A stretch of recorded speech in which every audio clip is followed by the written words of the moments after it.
Her gund navçe bajar û dever bi hinek giradên xwe bi nav û dengin. Gundê Mellê ser bi bajarê Şirnaxê jî bi karê meşvaniyê û bi hingivê xwe ve meşhûr e.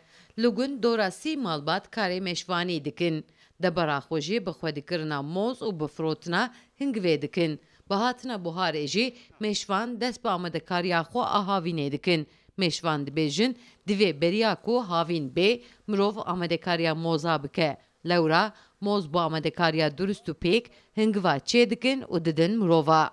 Amadekariyê me buharê niho baqima me şê ye. Em bijî ji boyê ku nexweşiyê îlaşlama we heye. Em wê dikî mêşê me jî sat mêşê me hene û wek malbata xwe malbata me ji alîkariyê dire me û em karê mêşê dikî ji buharê şûn de meha şeşan de em mêşê xwe ji vê de ratikî ji ber ku germî çê dibe em mêşê xwe dibî zozana. Meşvanê gundê Mellê dora çarde sale ev kara dike û dora sed moz xwedî dike. Her sal hingiv amade dike û ser daxwaza xelkê rê dike bajarên din, heta welatên din. Lewra meşvan dibêje hingiva ê mozên çiyayên gundê Şirnaxê zor bi tam û bi tenduristiyê ye. Taybetmendiya wê hingiv yemeyên gundkê Mellî taybetmendiya wê em şekir nadine organîk e. Organîk hingiv em çê dikin. Em polen çê dikin, propolis, jê re dibêjin senît.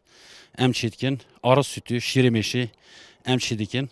Ji ber ku em ne şekircî ne, ne sözmecî ne, em nikarî hingivî seriyek bidî ji ber ku fiyetê wî farklîtir e şîşekirciya. Wê çendê de hindek mesela piranî ji bo îraja dixwazin xwezayiye 1 kîloyê bixwaze, 2 kîlo bixwaze, 3 kîlo bixwaze adresa wî kû dê bi adresa xwe de em rê dikijir.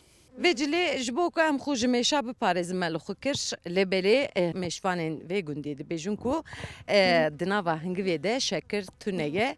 Kesên ku bi nexweşiya şekir pêketine û dilê wan dixwaze hingiv bixwin dikarin hingivê gundê Mellê bixwin.